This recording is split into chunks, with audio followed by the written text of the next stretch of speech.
Hello my friends and welcome to Nirvana Bam and James's The Ethan Zone. Well, as you can see, I just got back from my very last day at Kawaii Kon. Really not too much to say.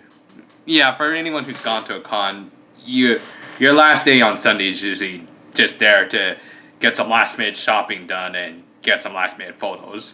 I mean, there were still stuff for me to see, which I'll get into, but yeah. The main thing I want to talk about right now is how did I enjoy Eir Aoi's concert?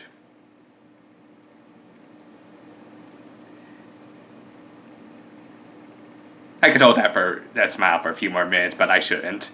It was fantastic. For one thing that actually came to a big surprise to me is when they brought out this was the opening act actually. That wasn't Eir Aoi, but this other artist named Akia, who I really didn't know all that much about. I think when she came out, she actually she was fantastic. She had a great voice, a ton of energy. I would almost say if she had gone a little bit longer, she might have maybe outmatched Aoi in terms of energy. But for what she was able to do within just like that first 30-minute opener, she was really good, passionate. I'm not sure what kind of music she's done. I think she may have done Black Butler. I'll probably look that up later. But yeah, she was fantastic. I kind of feel bad that I just thought of that. I just went into it thinking that, okay, she's just going to be this opening act. She's probably not going to be all that much. And then when I got there, I was like, Jesus, this lady deserves her own concert. I mean, yeah, I hope if one or both of them come, I think both of them should get their own concerts one night each. Like maybe one gets Friday, one gets Saturday. That would be great. But yeah, if she ever does, I do hope that Akia comes back. But let's move on to the main event, which is Eir Aoi. As good as Akira was, I guess I do have a stronger attachment to Eir because she's done a lot more than in stuff that I've enjoyed. I'm actually have a really sore throat have a bit of a sore throat right now from all the yelling I did at her concert. But damn, was it worth it. I don't care if my voice is going to be crackly for the next few days. It was damn worth it, okay? Because, all of her songs are fantastic. I love, she actually opened up with Sambika, the insert song from Kill la Kill, which somehow I thought that she might have saved that for near the end because that's one of my favorite songs, but whatever, that was a great way to open it up. She did near the end she did Memoria, which is one of my favorite, scratch that Memoria for Fate Zero's ending theme is my favorite ending theme ever. You can quote me on that. And then, of course, she did Ignite for Sword Art Online 2. What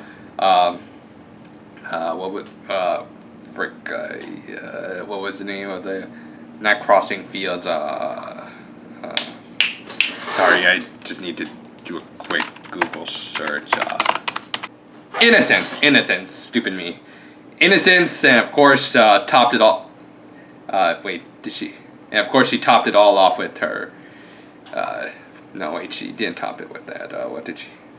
She topped, and then one of her last songs, of course, "Serious" from Kill la Kill's opening, and yeah, "Innocence" was her last song actually, and "Serious" was what was I think the third or second to the last song. But yeah, I was cheering, jumping up and down like an idiot all night long, and I did not care who I bothered because, you know what, that kind of concert you have to stand up and you have to prance around.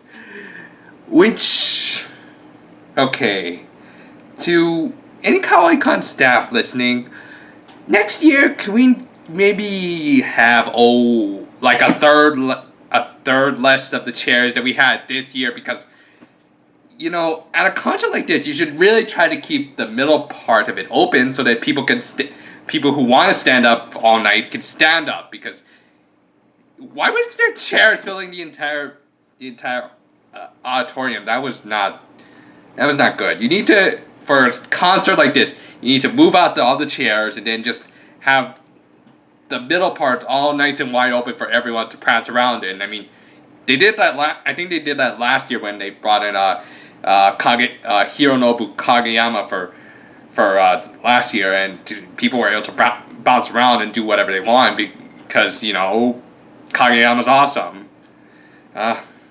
If you don't know, Hironobu Kageyama did the opening for Dragon Ball Z, which that alone should just tell you how intense his kind of concert could be.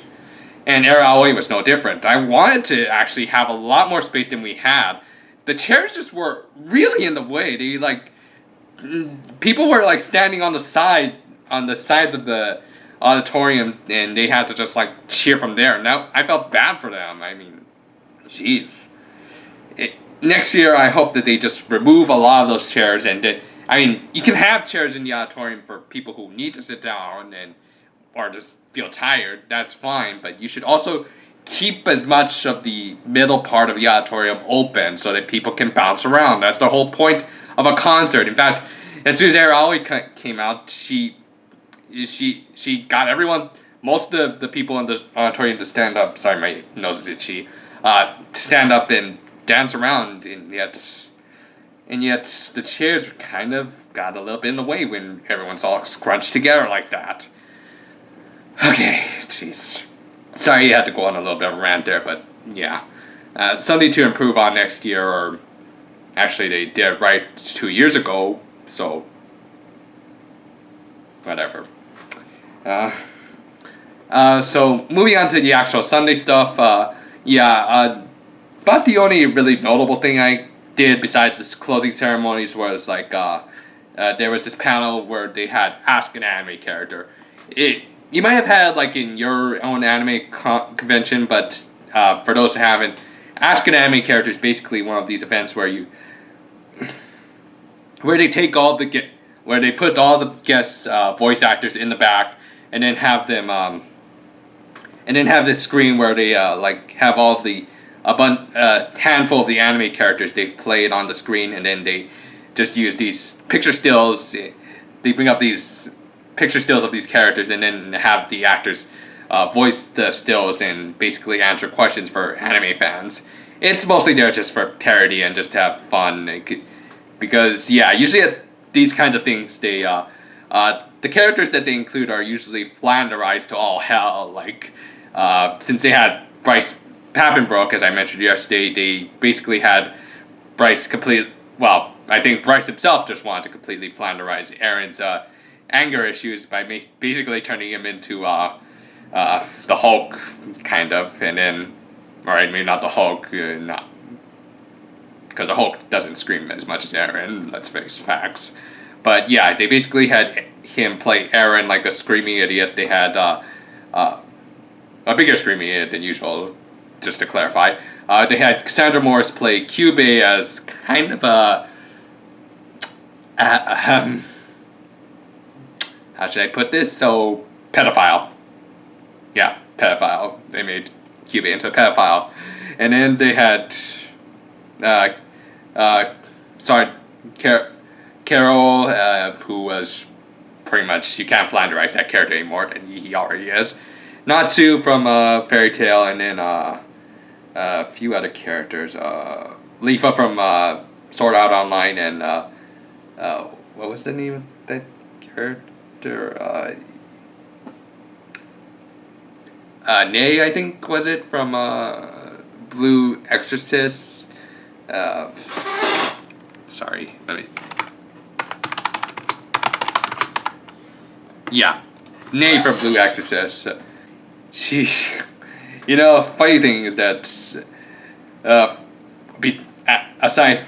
funny thing is that Natsu was since Todd Hammercorn had come a few years ago, they actually had this kind of panel, and Natsu didn't get a lot of questions. This year he got a lot more questions, which I guess goes to show how popular Fairy Tail has become.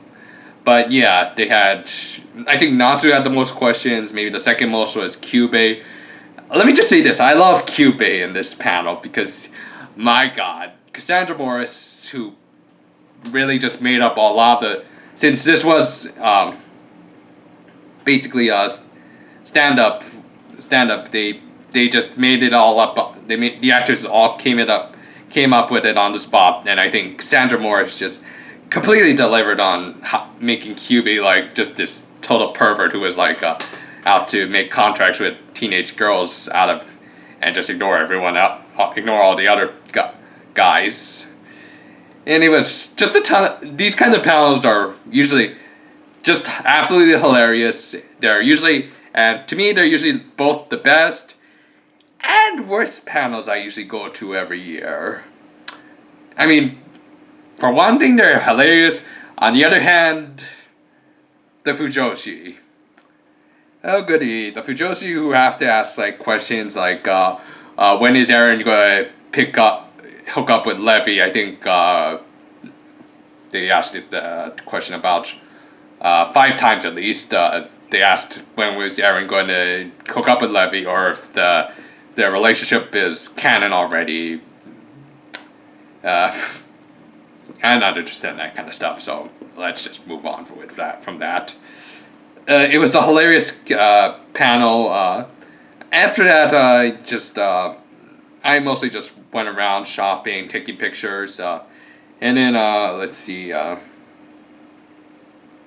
I did sit in on a little bit of a what was it? Oh yeah, AMVs of course, which they're always there, fun to watch and just kill the time, and then sorry, and then the closing ceremonies, which were a nice bookend to everything. I really can't say anything new about the closing ceremonies that I didn't say in the opening ceremonies, but yeah, I had a ton of fun. I'm already pre-registered for next year, and I look forward to going to it again. It was a good con overall. Just I have to question the competency of the staff a little bit. I know they work really hard, but between the mishap with the opening AMV I mentioned and and putting way too many chairs in a concert, I would say I hope they straighten up their act next year. But well, only time will tell. For now, then I'm glad you guys have been listening to these vlogs and just listening to my ramblings, and yeah, I'll be sure to get some more videos up for you, and I'll get to work on playing Digimon Cyber Sleuth, which is I just I saw the opening to this thing and it will look fantastic. So I'm looking really forward to playing this more, and I'll get to review to you guys as soon as I can. Until then though, farewell for now, my friends.